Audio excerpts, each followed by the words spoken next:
بسم اللہ الرحمن الرحیم۔ امیر المومنین حضرت خلیفۃ المسیح الخامس اید اللہ تعالیٰ بن نصر عزیز کے ساتھ لجنہ مائلہ اور ناصرات الاحمدیہ ڈنمارک کی آن لائن ملاقات۔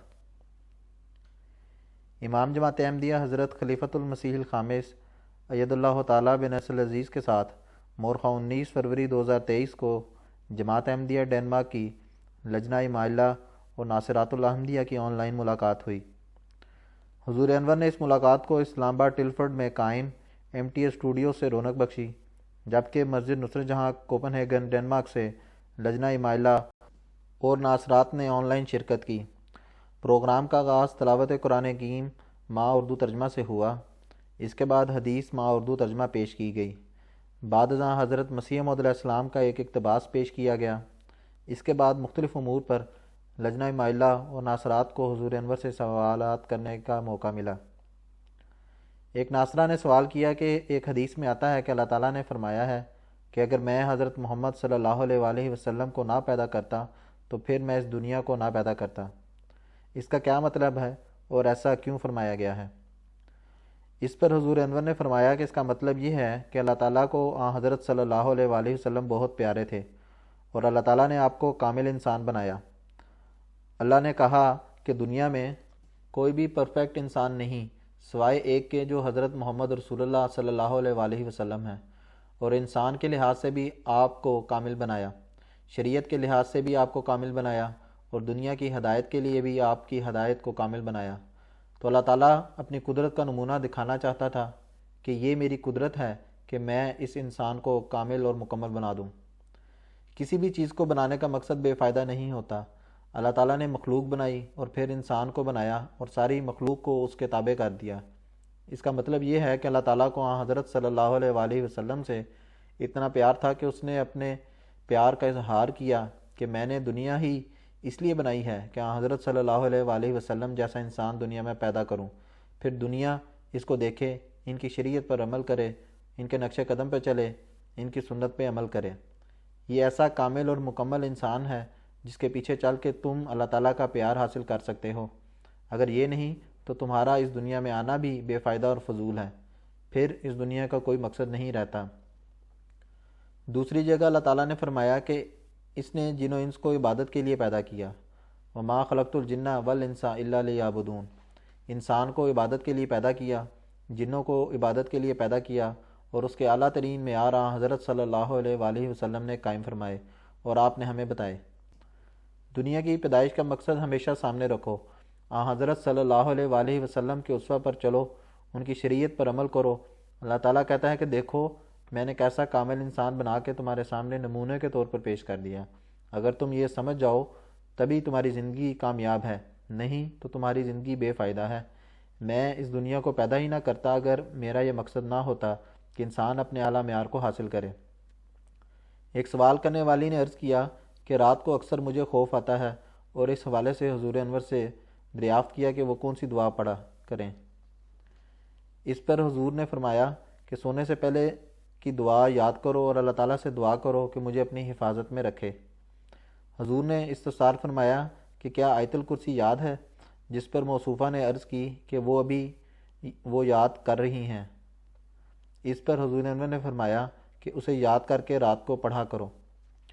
ایک سوال میں حضور انور سے سورۃ الطارق کی ابتدائی 4 آیات کا مطلب دریافت کیا گیا، جس میں اللہ تعالیٰ فرماتا ہے کہ میں آسمان کو اور صبح کے ستارے کو شہادت کے طور پر پیش کرتا ہوں، اور کس چیز نے تجھے علم دیا ہے کہ صبح کا ستارہ کیا ہے، اور وہ ستارہ وہ ہے جو بہت چمکتا ہے۔ اس پر حضور انور نے فرمایا کہ اس کا جواب جماعتی تفاسیر کی کتب سے مل سکتا ہے۔ مثلاً یہ کہ حضرت صلی اللہ علیہ وآلہ وسلم کی بعثت ایسے وقت میں ہوئی جب دنیا میں روحانی اندھیرا چھایا ہوا تھا اور لوگ مذہب اور خدا سے دور جا چکے تھے۔ چنانچہ روحانی اندھیروں کو دور کرنے اور انسانیت کو بچانے کے لیے اللہ تعالیٰ نے صبح ستارے کو مبعوث فرمایا۔ حضرت صلی اللہ علیہ وآلہ وسلم کی پیش گوئیوں کے مطابق مسلمانوں پر ایک اندھیرا زمانہ آنا تھا جس کے بعد مسیح موعود کی بعثت ہونی تھی۔ آپ کی بعثت بھی صبح کے ستارے کی مانند تھی۔ حضور انور نے فرمایا کہ ان آیات کی مختلف تفاسیر کی جاتی ہیں، اور ان سے مراد حضرت صلی اللہ علیہ وآلہ وسلم اور حضرت مسیح موعود علیہ السلام دونوں ہو سکتے ہیں۔ ایک ممبر لجنہ مائلہ نے سوال کیا کہ ہمارے بچے دو معاشروں کے درمیان پرورش پاتے ہیں، جہاں دن کا ایک بڑا حصہ مغربی ماحول یعنی اسکول کالجز میں گزار کر آتے ہیں اور باقی گھر پر۔ دیکھا گیا ہے کہ اکثر اوقات نوجوانی میں کچھ بچے آئیڈینٹی کی پرابلم کا شکار ہو جاتے ہیں۔ پیارے حضور، میرا سوال یہ ہے کہ ماں باپ بچپن سے کس طرح اپنے بچوں کی تربیت کریں کہ وہ ان کمپلیکسز میں نہ پڑیں۔ اس پر حضور انور نے فرمایا کہ آپ کے بچے 5-6 سال کی عمر میں یا بعض جگہ 6-7 سال کی عمر میں اسکول جاتے ہیں، تو 5 سے لے کر 7 سال کی عمر تک تو وہ آپ کے پاس رہتے ہیں۔ اس وقت آپ ان کو بچہ سمجھتی ہیں، کہتی ہیں کوئی بات نہیں، بس کھیلتے رہو، حالانکہ اس وقت ان کو نیکی کی چھوٹی چھوٹی باتیں سکھایا کریں، دعائیں سکھایا کریں۔ بعض ماں باپ ایسے ہیں جو 4-5 سال کی عمر میں بچے کو قرآن شریف تو ختم کروا لیتے ہیں اور پھر کہتے ہیں کہ ہمارے بچے نے 5 سال کی عمر میں قرآن کریم ختم کر لیا، اس کی آمین کروا دو، لیکن اس کو دین کی باقی باتیں نہیں سکھاتے۔ ان کو پتہ ہی نہیں لگتا کہ قرآن کریم ہم نے پڑھ لیا تو اس میں ہے کیا۔ تو یہ چھوٹی چھوٹی باتیں بچوں کے ذہنوں میں ڈالنی چاہیے۔ بچہ تو نیکی کی باتیں سیکھتا ہے، اس لیے اسلام میں حکم ہے کہ جب بچہ پیدا ہو تو اس کے دائیں کان میں اذان دو اور بائیں کان میں تکبیر کہو۔ اس وقت تو وہ عقل نہیں رکھتا، لیکن اس کے باوجود اللہ اور رسول کا نام اور خدا تعالیٰ کی وحدانیت کی تعلیم اس کے کانوں میں ڈالی جاتی ہے۔ اس کے بعد آپ کہتی ہیں کہ ہمارے بچے اسکول میں جاتے ہیں اور وہاں سے متاثر ہوتے ہیں۔ بالکل ٹھیک ہے، لیکن میں نے تو حساب لگایا ہے کہ مغربی ممالک میں سال کے 365 دنوں میں سے 180 سے 190 دن اسکول کے ہوتے ہیں اور 180 دن ان کے چھٹیوں کے ہوتے ہیں۔ اب آدھا سال بچے آپ کے پاس رہتے ہیں، اس وقت آپ ان کو کہتی ہیں کہ سیر کرو اور میرا دماغ نہ کھاؤ۔ اگر ماں کہیں کام کر رہی ہے تو اپنے کام پہ چلی جاتی ہے، باپ اپنے کام پہ چلا جاتا ہے اور بچے ٹی وی کے اوپر بیٹھ کر کھیل رہے ہوتے ہیں، تو وہی اثر جو وہ 180 دن اسکول سے سیکھتے ہیں اور بقایا 180 دن گھر میں بیٹھ کر گیمز اور انٹرنیٹ پہ پلے کرتے ہوئے، ٹی وی دیکھتے ہوئے گزارتے ہیں، پھر کوئی نیکی کی بات ان میں نہیں پڑ رہی ہوتی۔ اس لیے اس میں بھی ایسا پلان بنائیں کہ کم از کم 180 دنوں میں سے 90 دن ہی آپ بچوں کو دے دیں، تو 1/3 حصہ تو دین کی تعلیم سکھانے کے لیے آ جائے گا۔ ان کو بتائیں کہ دین کی کیا اہمیت ہے، ہم کون ہیں، ہم احمدی مسلمان ہیں، اسلام کیا چیز ہے، اللہ تعالیٰ ہم سے کیا چاہتا ہے۔ آج کل اسکول میں جو پڑھاتے ہیں مثلاً جینڈر کی تعلیم یا اس طرح کی اور باتیں، تو ان کو بتائیں کہ تم اسکول میں تو یہ باتیں سیکھتے ہو، لیکن اللہ تعالیٰ جس نے ہمیں پیدا کیا اس کو ہمارا سب کچھ پتہ تھا اور اس نے ہمیں بتایا کہ تم لوگ کس طرح صحیح رہ سکتے ہو۔ یہ باتیں آزادی نہیں بلکہ آزادی یہ ہے کہ اللہ تعالیٰ نے جو باتیں کہی ہیں ان کو ہم مانیں، ان سے تعلق پیدا کریں اور دین کو سیکھیں۔ یہ تو ایک محنت ہے، جتنی محنت اسکول والے آزادیاں دینے کے لیے کرتے ہیں اتنی محنت گھر میں ماں باپ بھی کریں۔ ماں کا اصل کام تو بچوں کی تربیت کرنا ہے۔ اگر بچوں کو سنبھال لیں تو اس کا مطلب ہے کہ اگلی نسل آپ نے سنبھال لی، سوائے اس کے کہ کوئی ماں ڈاکٹر یا ٹیچر ہے اور پروفیشن میں جاتی ہے تو جب وہ 5 سے 8 گھنٹے کی ڈیوٹی دے کر واپس آتی ہے تو پھر اپنے بچوں کو بھی وقت دے۔ جو دوسری مجبوری کی خاطر نوکری کر رہی ہے تو اور بات ہے، نہیں تو ایسی سٹیج پر جب بچوں کی تربیت کا مسئلہ ہو تو اپنی نوکری کی قربانی کرنی چاہیے۔ اسی طرح باپوں کو بھی ویکینڈ بجائے ادھر ادھر گزارنے کے جب وہ کام سے واپس آتے ہیں تو اگر ان کے پاس وقت ہے تو 1-2 گھنٹے بچوں کے پاس بیٹھیں، مائیں بھی وقت دیں، تو یہ دونوں ماں باپ کی مشترکہ کوشش ہوگی، جس سے اس ماحول میں سیکھنے کے باوجود بھی بچوں کے کانوں میں دین کی باتیں بھی پڑتی رہیں گی۔ وہ ماں باپ کو دیکھیں گے، نمازیں بھی پڑھ رہے ہیں، قرآن پڑھ رہے ہیں، دعائیں کر رہے ہیں، دین کی باتیں کر رہے ہیں، تو عملی نمونہ بھی سامنے آ جائے گا۔ اگر بڑوں کا عملی نمونہ نہیں آئے گا تو بچوں نے کیا سیکھنا ہے؟ اگر بچوں کو آپ نے اسکول میں کھلی چھٹی دے دی اور یہاں بھی کھلی چھٹی دے دیں گے تو اس کا کیا نتیجہ نکلے گا؟ اب یہاں بعض جگہ قانون پاس ہو رہے ہیں، اسپین میں بھی ہو گیا ہے کہ اگر بچہ چاہے تو 16 سال کی عمر میں اپنا جینڈر بدل سکتا ہے۔ اس پر ان لوگوں نے سوال اٹھانا شروع کیا کہ بغیر نگرانی کے 18 سال سے پہلے شراب پینے کی تم اجازت نہیں دیتے، لیکن اس بات کی تم آزادی دے رہے ہو۔ اس کا مطلب یہ ہے کہ یہ دجالی چال ہے، یہ بہت خطرناک چال ہے تاکہ دنیا کو دین سے دور کیا جائے اور دہریت کو قائم کیا جائے۔ یہ دہریت کا ایجنڈا ہے جو کام کر رہا ہے، دجال کا ایجنڈا ہے جو کام کر رہا ہے۔ عیسائیت کو لوگ بھول چکے ہیں، مذہب کو لوگ بھول چکے ہیں، ان کی طرف کوئی نہیں جاتا۔ ابھی تک جو اعداد و شمار آتے ہیں، جو اسٹیٹسٹکس آتی ہیں، اس کے مطابق یہی ہے کہ ابھی تک مذہب پہ زیادہ عمل کرنے والے صرف مسلمان ہی ہیں، بلکہ پچھلے دنوں میں تو تو ایک دہریہ نے لکھا کہ میں مذہب کے خلاف تو ہوں، لیکن مجھے یہ پتہ لگ گیا ہے کہ اگر کوئی مذہب سچا ہے تو اسلام ہی ہے، کیونکہ عیسائیت تو اپنا سب کچھ چھوڑ بیٹھی ہے۔ تو اگر ہم بھی اس رو میں بہہ گئے، بچوں کا نہ سکھایا، اپنے آپ کو صحیح نہ کیا، اپنی تربیت خود نہ کی، اپنے نمونے بچوں کے سامنے قائم نہ کیے، تو ہمارے بچے بھی اسی رو میں بہہ جائیں گے، پھر وہ اسلام کو بھی کچھ نہیں سمجھیں گے۔ تو ہمیں اللہ کا شکر ادا کرنا چاہیے کہ ہمارے پاس ایک زندہ مذہب ہے، اس کی تعلیم ہمارے پاس ہے، اور اس کی تعلیم ہر عقل کی بات ہمیں بتاتی ہے، موجودہ زمانے کے لحاظ سے ہمیں ایڈجسٹ کرنا بھی سکھاتی ہے۔ پھر اگر ہم اس پر عمل نہ کریں تو یہ ہماری بدقسمتی ہوگی اور ہم اپنے بچوں کو ضائع کرنے والے ہوں گے۔ اس لیے یہ ساری چیزیں ماں باپ دونوں کو مل کر بیٹھ کر سوچنی چاہیے اور پلان کرنا چاہیے، اور میں وقتاً فوقتاً اس بارے بتاتا بھی رہتا ہوں۔ اس کو سنا اور دیکھا کریں۔ پہلے خلفاء نے جو باتیں بتائی ہیں ان کو بھی دیکھیں اور سنیں، یہ چیزیں غور سے دیکھنے والی ہیں۔ ہر خطبے کو اگر غور سے سنیں تو اس میں سبق والی باتیں ہوتی ہیں۔ MTA کے پروگرام آتے ہیں، ان میں بعض باتیں سبق آموز ہوتی ہیں۔ یہ ساری چیزیں دیکھا کریں۔ پھر اصل چیز آپ کا اپنا عمل ہے، خود عمل نہیں تو بچوں نے کیا سیکھنا ہے؟ یہ تو صرف بہانہ ہے کہ اسکول میں رہتے ہیں، 365 دنوں میں سے 180 دن آپ کے پاس رہتے ہیں۔ ایک ناصرہ نے سوال کیا کہ میں بحیثیت وقف نو آپ کی سلطان نصیر کیسے بن سکتی ہوں؟ اس پر حضور انور نے فرمایا کہ حضرت مسیح موعود علیہ السلام کا مشن ہے کہ دنیا میں اللہ تعالیٰ کی وحدانیت کو قائم کرنا، اللہ تعالیٰ کو ایک ثابت کرنا، اس کے پیغام کو دنیا میں پہنچانا، اسلام کے پیغام کو دنیا میں پہنچانا، حضرت صلی اللہ علیہ وآلہ وسلم کا مقام دنیا کو بتانا کہ آپ آخری نبی ہیں اور آپ کی شریعت آخری شریعت ہے اور قرآن کریم آخری کتاب ہے۔ اسی مشن کو پورا کرنے کے لیے اس زمانے میں اللہ تعالیٰ نے حضرت مسیح موعود علیہ السلام کو بھیجا، اور اسی مشن کو پورا کرنے کے لیے حضرت مسیح موعود علیہ السلام کے بعد خلافت کا سلسلہ جاری ہوا۔ خلیفہ وقت وہی کام کرتا ہے جو مسیح موعود علیہ السلام کے سپرد اللہ تعالیٰ نے کیا تھا۔ خلیفہ وقت ساری دنیا میں جا کر اکیلا تو کام نہیں کر سکتا، اس لیے دنیا میں پھیلے ہوئے احمدی یہ کام کریں اور خلیفہ وقت کا ہاتھ بٹائیں، اس کے مددگار بنیں، اپنے آپ کو نیک بنائیں، اپنی عبادتوں کے معیار بڑھائیں اور اچھی طرح 5 نمازیں پڑھا کریں۔ پھر احمدی نفل پڑھیں، قرآن کریم کو پڑھیں، اس کا علم حاصل کریں، اس پہ عمل کرنے کی کوشش کریں، اس کی نیکیوں کو اختیار کریں، اور اللہ تعالیٰ نے جن برائیوں سے منع کیا ہے ان کو چھوڑیں۔ پھر یہ پیغام دنیا کو بھی پہنچائیں، تبلیغ کریں۔ اس طرح آپ لوگ خلیفہ وقت کے سلطان نصیر بن جاتے ہیں۔ سلطان نصیر کا مطلب ہوتا ہے اعلیٰ قسم کے مددگار، تو مدد کرنے والے بن جاؤ۔ اگر بچے، بڑے، جوان، مرد، عورتیں ایسا کریں تو پھر دیکھو کس طرح جماعت احمدیہ کا پیغام، اسلام کا حقیقی پیغام دنیا میں پہنچتا ہے۔ تم لوگ ڈنمارک میں کوشش کرو، سویڈن والے سویڈن میں کوشش کریں، ناروے والے ناروے میں کوشش کریں، دوسرے ملکوں کے لوگ دنیا کے دوسرے ملکوں میں کوشش کریں، تو پھر ایک انقلاب پیدا ہو سکتا ہے۔ ایک ناصرہ نے سوال کیا کہ ناصرات نے وعدہ کیا ہوا ہے کہ ہم روزانہ حضور انور کے لیے دعا کریں گی، اور سوال کیا کہ کیا حضور کام کا زیادہ بوجھ ہونے کی وجہ سے کبھی تھکتے نہیں؟ اس پر حضور انور نے مسکراتے ہوئے اس بچی کو نصیحت فرمائی کہ وہ خلیفہ وقت کے لیے دعائیں جاری رکھے، اور یقین دلایا کہ اللہ تعالیٰ انشاءاللہ اپنے خلیفہ کی مدد فرماتا رہے گا۔ ایک سوال کیا گیا کہ حضرت مسیح موعود علیہ السلام نے 1890 میں مسیح موعود ہونے جبکہ 1891 میں امام مہدی ہونے کا دعویٰ کیا۔ امام مہدی اور مسیح کے 14ویں صدی میں آنے کی پیشگوئی کا ثبوت ہمیں کہاں سے ملتا ہے؟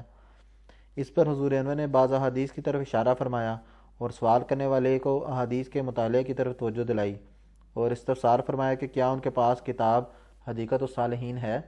اس کے آخری چند صفات میں مسیح موعود کے ظہور کے وقت کے حوالے سے احادیث موجود ہیں۔ حضور انور نے فرمایا کہ احادیث سے معلوم ہوتا ہے کہ مسیح موعود کا کب ظہور ہوگا۔ حضرت صلی اللہ علیہ وآلہ وسلم نے مسیح موعود کے ظہور کا وقت 13ویں صدی کے اختتام اور 14ویں صدی کے آغاز پر فرمایا ہے۔ حضور انور نے اس حدیث کی مختصر وضاحت فرمائی جس میں ذکر ہے کہ سورہ الجمعہ کی آیت وآخرین منہم لما یلحقوا بہم نازل ہوئی تو صحابہ کے پوچھنے پر کہ آخرین سے کون مراد ہیں، حضرت صلی اللہ علیہ وآلہ وسلم نے حضرت سلمان فارسی کے کندھے پر اپنا ہاتھ رکھ کر فرمایا کہ اگر ایمان ثریہ پر بھی چلا جائے تو فارسی و نسل لوگوں میں سے ایک شخص اسے واپس لے آئے گا۔ حضور انور نے فرمایا کہ اگر تمام احادیث کو ملا کر پڑھا جائے تو معلوم ہوگا کہ 14ویں صدی، مسیح موعود اور امام مہدی کے متعلق پیش گوئیاں سب ایک وقت کی طرف ہی اشارہ کرتی ہیں۔ ایک سوال کیا گیا کہ حضور اپنے خطبات اور خطابات میں جماعت کو نصیحت فرماتے ہیں اور ہماری کمزوریوں کی طرف توجہ دلاتے ہیں۔ اگر کبھی ہم اپنے جلسات میں بعض روحانی کمزوریوں یا برائیوں کا ذکر کرتے ہوئے نصیحت کرتی ہیں تو اکثر لوگ سمجھتے ہیں کہ یہ نصیحت ہے، کوئی فیصلہ نہیں، اور ہر بات پر عمل کرنا ضروری نہیں۔ اور بعض ایسے بھی ہوتے ہیں جو کہہ دیتے ہیں کہ ہمیں ٹارگٹ کیا جاتا ہے۔ اگر ایسے لوگوں کو علیحدگی میں بٹھا کر نصیحت کریں تب انہیں اچھا نہیں لگتا۔ اس بارے میں ہماری رہنمائی فرمائیں۔ اس پر حضور انور نے فرمایا کہ جو تقریر کرنے والا ہے اگر وہ جنرل نصیحت کر رہا ہے، خطبہ دینے والا جنرل نصیحت کر رہا ہے، تو یہ اللہ اور اس کے رسول کے حکم کے مطابق ایک عمومی نصیحت ہے۔ محاورہ ہے کہ چور کی داڑھی میں تنکا۔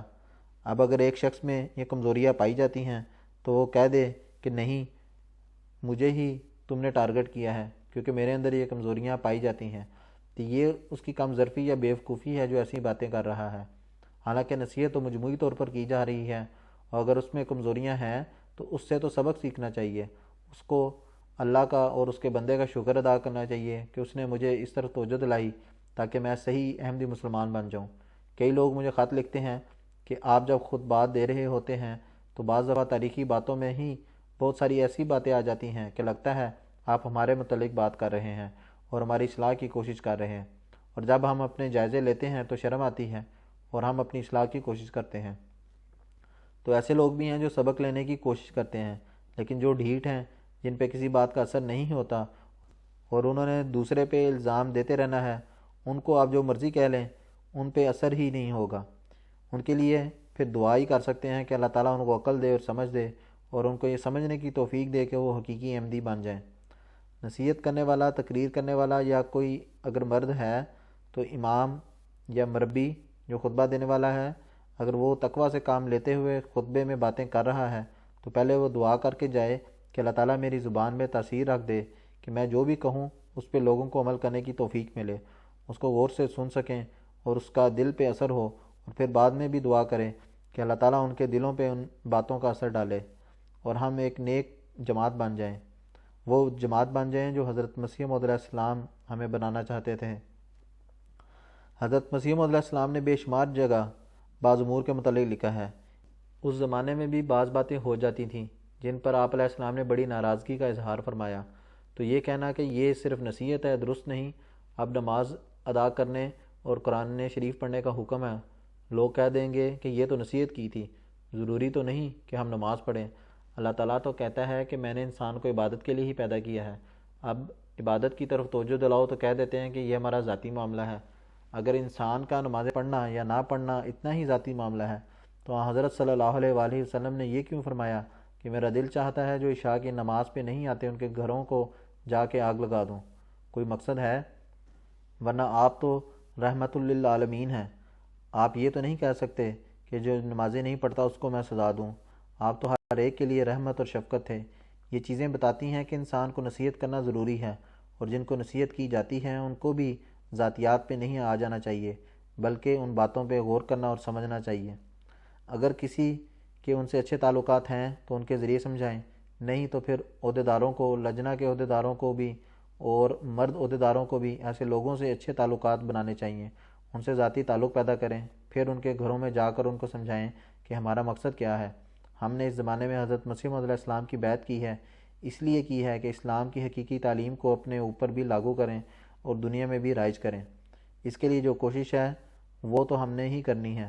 کسی پہ اچھا اثر پڑتا ہے یا نہیں پڑتا، آپ کی نیت نیک ہونی چاہیے، اور اللہ تعالیٰ سے دعا بھی مانگیں کہ اللہ میری نیت تو نیک ہے، اگر کسی کے دل میں اس نصیحت کو سن کر کوئی غلط قسم کا خیال آتا ہے تو اللہ تعالیٰ مجھے بھی معاف فرمائے، اس کو بھی معاف فرمائے، اور اس کو اور مجھے بھی ان باتوں پر عمل کرنے کی توفیق دے۔ ہم یہی کر سکتے ہیں۔ باقی چھوٹے موٹے شکوے تو بعضوں کو ہوتے ہی ہیں، اس لیے ڈرنے کی ضرورت نہیں ہے۔ لجنہ کی عہدیدار بھی نیک نیتی سے نصیحت اور کام کریں، اور مرد بھی نیک نیتی سے نصیحت اور کام کریں، تو اول تو آپ سارے لوگ خود بھی بہتر ہو جائیں گے، ورنہ کم از کم اگلی نسل تو بہتر ہو ہی جائے گی انشاءاللہ۔ ایک سوال کیا گیا کہ حضرت صلی اللہ علیہ وآلہ وسلم کی سیرت طیبہ کے مطالعہ سے علم ہوتا ہے کہ حضرت صلی اللہ علیہ وآلہ وسلم اپنے گھر پر عام روزمرہ کے کاموں میں اہل خانہ کا ہاتھ بٹاتے تھے۔ دیکھا گیا ہے کہ اکثر مرد گھر پر اہل خانہ کی مدد نہیں کرتے، اس بارے میں حضور ہماری رہنمائی فرمائیں۔ اس پر حضور انور نے فرمایا کہ ابھی تک اتنی رہنمائی جو تقریروں میں کرتا رہتا ہوں، لجنہ کے جلسوں کی تقریروں میں بھی، اجتماعوں پہ بھی، وہ کافی نہیں ہوتی۔ جس مرد نے سننا ہی نہیں ہے اس کو میں کیا کہہ سکتا ہوں؟ جو مرد نماز پڑھنے کا اور قرآن پڑھنے کا اللہ اور رسول کا حکم نہیں مانتا اسے میری کیا بات ماننی ہے؟ میں تو ہمیشہ نصیحتیں کرتا رہتا ہوں اور بتاتا رہتا ہوں کہ حضرت صلی اللہ علیہ وآلہ وسلم کیا کیا کرتے تھے، آپ کے اسوہ پر چلنا ضروری ہے۔ اللہ تعالیٰ نے فرمایا ہے کہ اگر تم لوگوں نے ترقی کرنی ہے تو حضرت صلی اللہ علیہ وآلہ وسلم کے اسوہ پر چلو۔ بہت سارے مرد مدد کرتے ہیں۔ ابھی میں نے بچوں کی تربیت کے بارے میں کہا ہے کہ دونوں کو اپنے نمونے دکھانے ہوں گے۔ گھروں کے ماحول کو خوشگوار رکھیں تو نمونے قائم رہیں گے، اور خوشگوار اسی صورت میں ہو سکتے ہیں کہ جہاں مجبوری ہے وہاں مرد کو عورت کا ہاتھ بٹانا چاہیے، اور اگر نہیں بٹاتے تو غلط کرتے ہیں۔ جہاں تک نصیحت کا سوال ہے تو نصیحتیں پہلے بھی بے شمار کی جا چکی ہیں، ہوتی بھی رہتی ہیں اور آئندہ بھی ہوتی رہیں گی۔ بہرحال یہ دعا کیا کریں کہ آپ کے مرد ان نصیحتوں پر عمل کرنے والے ہوں۔ اللہ تعالیٰ آپ کے خاوندوں کو عقل دے، خود بھی دعا کریں اور اپنے حق ادا کریں۔ شاید کسی کو شرم آ جائے، سوائے اس کے کہ کوئی بہت ہی بے شرم ہو تو نہیں آئے گی، باقی تو آ ہی جائے گی۔ ایک سوال کیا گیا کہ ہم کس طرح لجنہ مائلہ ڈنمارک کو 5 وقتہ نمازوں، روزانہ تلاوت قرآن کریم، خدمت دین و خدمت خلق کی طرف توجہ دلائیں کہ کامیابی کی شرح 100% ہو جائے۔ اس پر حضور انور نے فرمایا کہ اگر 100% ہو جائے تو کیا اس کے بعد آپ آرام سے بیٹھ جائیں گے؟ پھر اس کو مینٹین کرنا پڑے گا، اس کے لیے کوشش کرنی پڑے گی۔ انسان پر اتار چڑھاؤ آتا رہتا ہے، اس لیے اللہ تعالیٰ نے قرآن شریف میں بھی فرمایا کہ تم نصیحت کرو، نصیحت کرتے چلے جاؤ۔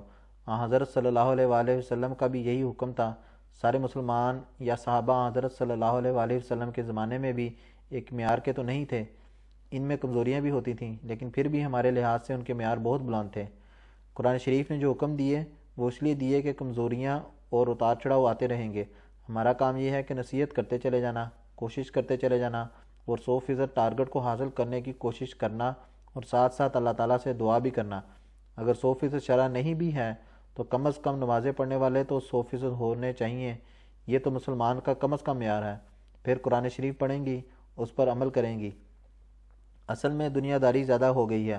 ہم گھر آ کر کہتے ہیں ریلیکس کرنا ہے، اور 2 گھنٹے بیٹھ کے ٹی وی کے ڈرامے دیکھتے رہتے ہیں، یا اور کوئی ٹی وی کے پروگرام دیکھیں گے، یا انٹرنیٹ پر بیٹھ کے فضول قسم کی باتیں دیکھتے رہتے ہیں۔ ہمارے بعض مرد بھی گھر آ کر ایسے کرتے ہیں۔ اگر وہ چاہیں تو آدھا پونا گھنٹہ دینی علم حاصل کرنے کی کوشش کریں تو ان کے بھی کام آئے، ان کی اولاد کے بھی کام آئے، اور ان کے اخلاق بھی بہتر ہوں گے۔ اور اگر نیکی کی طرف توجہ پیدا ہوگی تو جو پہلی خاتون نے سوال کیا تھا کہ گھر کے کام نہیں کرتے، اس طرف بھی توجہ پیدا ہو جائے گی۔ لجنہ اور مردوں دونوں کو مل کر کوشش کرنی چاہیے۔ اسی طرح لجنہ کو یہ کوشش کرنی چاہیے کہ وہ اپنے گھر کے مردوں کو اگر وہ نماز نہیں پڑھ رہے تو توجہ دلاتے رہیں کہ نماز پڑھو، ان کو تلاوت کی طرف توجہ دلائیں۔ ان کے توجہ دلانے سے ان کے بچوں میں، لڑکوں لڑکیوں میں بھی توجہ پیدا ہوگی۔ پھر ایک عمر تک بچوں کی تربیت پر ماں کا زیادہ اثر ہوتا ہے، اس میں اگر ان کو عادت ڈالیں تو کم از کم آئندہ نسل تو سنبھل جائے گی۔ نمازیں پڑھنے والے بھی ہوں گے، قرآن کریم پڑھنے والے بھی ہوں گے، جماعت کا کام کرنے والے بھی ہوں گے، خدمت خلق کرنے والے بھی ہوں گے۔ اس طرف توجہ دلائیں کہ کم از کم اگلی نسلوں کو سنبھالیں۔ شارٹ ٹرم پلان نہ کریں۔ ایک تو شارٹ ٹرم پلان ہے، تھوڑے عرصے کا پلان ہے کہ ابھی جو موجود لجنہ اور ناصرات ہیں ان کو کس طرح ٹھیک کرنا ہے۔ پھر یہ بھی سوچنا چاہیے کہ ان کی اچھی تربیت کر کے ہم نے اگلی نسل کو کس طرح سنبھالنا ہے۔ جو ترقی کرنے والی جماعتیں ہوتی ہیں وہ لمبے عرصے کے پلان بھی بناتی ہیں۔ پھر یہ دیکھیں اگلی نسلوں کی ہم نے کس طرح تربیت کرنی ہے تاکہ وہ دین سے جڑی رہیں اور دین کا علم سیکھیں اور اللہ تعالیٰ کی عبادت گزار بنیں۔ مسلسل کوشش ہے، کوشش کے بغیر کچھ نہیں ہوتا۔ یہ نہیں ہے کہ اب ہم نے 100% اچیو کر لیا تو ہم بیٹھ جائیں گے۔ ایک مومن کو بیٹھنے کا کوئی نہیں وقت ملتا، اس کی زندگی تو بس ہر وقت سٹرگل سٹرگل سٹرگل ہے۔ ایک سوال کیا گیا کہ حضور ہماری رہنمائی فرمائیں کہ عائلی زندگی میں سسرال کا کیا کردار ہونا چاہیے، بہوؤں کے فرائض کس حد تک ہیں، اور کیا بہوؤں پر سسرال کی خدمت فرض ہے؟ اس پر حضور انور نے فرمایا کہ ابھی پچھلی ملاقات میں ہی کسی نے سوال کیا تھا تو میں نے کہا تھا کہ جب اپنے لڑکا لڑکی کو بیاہ دیتے ہیں تو پھر ماں باپ کو دخل اندازی نہیں کرنی چاہیے، ان کو عقل کرنی چاہیے۔ اللہ تعالیٰ نے یہ تو کہا ہے کہ ماں باپ کی عزت کرو، خدمت کرو، ان کو اف نہ کہو، لیکن یہ نہیں کہا کہ ماں باپ بہوؤں پر ظلم کرتے رہیں اور پھر خامند بھی بجائے ماں باپ کو سمجھانے کے الٹا اپنی بیوی پہ ظلم کریں۔ اس کا طریقہ یہ ہے کہ جب رشتہ کرنا ہے تو اللہ تعالیٰ سے دعا کر کے رشتہ کرنا چاہیے۔ ماں باپ کو بھی کہو کہ آپ دعا کر لیں، لڑکا بھی دعا کر لے، لڑکی بھی دعا کر لے، اور کہہ دیں کہ کہ اگر رشتہ قائم ہو جاتا ہے تو پھر یہ نہیں کہ کل کو دخل اندازیاں کر کے مجھے رشتہ توڑنے اور چھوڑنے پر مجبور کریں۔ پہلی چیز تو دعا ہے، اور اس کے لیے استخارہ بھی کرنا چاہیے۔ اللہ تعالیٰ سے خیر بھی مانگنی چاہیے کہ جو رشتہ ہے وہ اچھا اور خیر والا رشتہ ہو۔ صرف محبت اور عشق کا رشتہ نہیں ہونا چاہیے، بلکہ اللہ تعالیٰ کی رضا کو حاصل کرنے والا رشتہ بھی ہونا چاہیے۔ یہی یہاں حضرت صلی اللہ علیہ وآلہ وسلم نے فرمایا کہ تم صرف کسی کا حسن دیکھ کے، اس کی دولت دیکھ کے، اس کا خاندان دیکھ کے رشتہ نہ کرو، بلکہ دین دیکھ کے رشتہ کرو۔ عورتوں اور مردوں کو، لڑکوں اور لڑکیوں کو اگر ماں باپ تربیت کر کے یہ احساس دلا دیں کہ دین دیکھ کر رشتہ کرنا ہے، تو ماں باپ کی اپنی بھی اصلاح ہو جائے گی، اور لڑکا لڑکی جو رشتہ کر رہے ہیں ان کی بھی اصلاح ہو جائے گی، اور وہ دین کو مقدم کرنے والے ہوں گے۔ کھڑے ہو کے عہد دہرا دینا کہ ہم دین کو دنیا پہ مقدم رکھیں گے، اس کا کوئی فائدہ نہیں۔ اصل چیز تو یہ ہے کہ اپنے عمل سے ثابت کرنا ہوگا کہ آپ نے دین کو دنیا پر مقدم کیا ہے کہ نہیں۔ اور اس میں شادی شدہ لوگوں کے لیے بھی ایک ہدایت یہ ہے کہ بجائے دنیاوی باتیں دیکھنے کے وہ دیندار لڑکی تلاش کریں اور لڑکی دیندار لڑکے کو تلاش کریں۔ پھر ماں باپ کو بھی جہالت نہیں دکھانی چاہیے، ان کو بھی برداشت کرنا چاہیے، اور بہو کو بھی آ کر بلا وجہ ضدی نہیں ہونا چاہیے، اور چھوٹی چھوٹی باتوں پہ ساسوں یا نندوں سے لڑائی نہیں کرنی چاہیے۔ اول تو سوائے اشد مجبوری کے ماں باپ بہت بوڑھے ہیں اور ان کے ساتھ رہنا ضروری ہے، کوئی اور بچہ ساتھ نہیں ہے تو پھر اکٹھے رہنے میں کوئی حرج نہیں، لیکن عموماً شادی کے بعد لڑکا اور لڑکی کو اپنا علیحدہ گھر لینا چاہیے۔ پھر کہتے ہیں کہ یہاں مہنگائی بڑی ہے، کرائے پہ مکان لینا بڑا مشکل ہے، ہم افورڈ نہیں کر سکتے، اس لیے ماں باپ کے ساتھ ایک کمرے میں رہتے ہیں۔ جب رہتے ہیں تو پھر جس طرح پنجابی میں کہتے ہیں کہ برتن قریب پڑے ہوں تو ایک برتن کو اٹھاؤ تو دوسرے سے ٹکرا جاتا ہے اور ٹھک کی آواز آتی ہے، تو اس طرح ساس اور بہو کی بھی ٹھک ٹھک کی آوازیں آتی رہتی ہیں، اور نند اور بھابھی کی بھی ٹھک ٹھک کی آوازیں آتی رہتی ہیں۔ ایسی صورت میں پھر عقل استعمال کرنی چاہیے، صرف برتن بن کے نہ رہیں بلکہ ساروں کو اخلاق دکھا کر انسان بن کے بیہیو کرنا چاہیے۔ یہ تو تربیت کا اثر ہے۔ آئلی مسائل اور ان کا حل پر میں نے جو مختلف تقریریں کی ہوئی ہیں وہ لجنہ نے کمپائل کر لی تھی، اس کا انگلش ترجمہ بھی ہو چکا ہے، وہ اپنی لجنہ کو پڑھنے کے لیے دیں، اپنی ساسوں کو پڑھنے کے لیے دیں۔ اردو میں ہے، اول تو ساروں کو انگلش آتی ہے، اگر نہیں آتی تو ڈینش میں ترجمہ کریں۔ اب ہر لجنہ یہ کتاب پڑھے تو آپ کے مسائل حل ہو جائیں گے۔ میں تو آپ کو اتنی موٹی کتاب آئلی مسائل اور ان کا حل دے چکا ہوں، اس پہ عمل کریں۔ ایک سوال کیا گیا ہے کہ لجنہ مائلہ کی ممبرات اپنی ذہنی اور جسمانی صحت کا کس طرح خیال رکھ سکتی ہیں اور اپنی فیملی کو کس طرح موٹیویٹ کر سکتی ہیں۔ اس پر حضور انور نے فرمایا کہ راتیں چونکہ لمبی ہیں اس لیے دن کا آغاز نماز تہجد سے کرنا چاہیے، پھر کچھ دیر بعد تازہ ہوا میں ورزش کرنی چاہیے، پھر فجر کی نماز اور قرآن کریم کی تلاوت کرنی چاہیے۔ ایسا کرنے سے علم بھی بڑھے گا اور صحت بھی بہتر ہوگی۔ حضور انور نے فرمایا کہ جو باہر کھلی ہوا میں سیر کے لیے جا سکتی ہیں انہیں جانا چاہیے۔ نیز فرمایا کہ مسجد کے احاطے میں لجنہ کے لیے ایکسرسائز اور گیمز کھیلنے کے لیے الگ انتظام ہونا چاہیے، جہاں ان کے پروگرام منعقد ہوں، اس سے ان کی ذہنی اور جسمانی صحت بھی بہتر ہوگی۔ حضور انور نے فرمایا کہ انسان کو اللہ تعالیٰ سے تعلق پیدا کرنا چاہیے، اس کے حکموں پر عمل کرنا چاہیے، کیونکہ یہ چیز اس کی روحانی حالت کو بہتر کرے گی۔